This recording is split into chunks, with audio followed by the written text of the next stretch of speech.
Optional floating mounting brackets are available in black, white, or veneer finishes to match your screen case and allow the Cosmopolitan to be mounted onto wall or ceiling studs and aligned left or right after installation by loosening 2 screws. To attach the floating mounting bracket rails to the Cosmopolitan case, position the screen with the back of the case up. Position the left and right rail hangers on each end of the case with the hook to the center of the case.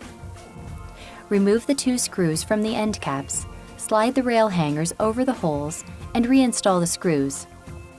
Hook the case clamp over the front of the screen case and pull it around to the rail hanger. Install the clamps using the 4 provided screws.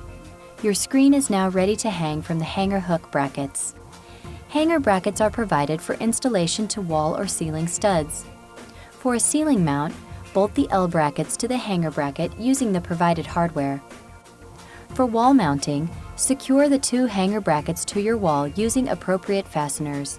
The hanger brackets should be located 4 to 18 inches from the end of the screen case. Carefully lift the screen case and hang it from the wall by hooking the rail hanger on the back of the case to the hanger brackets. Adjust the screen left or right for centering and tighten the screws on each hanger bracket.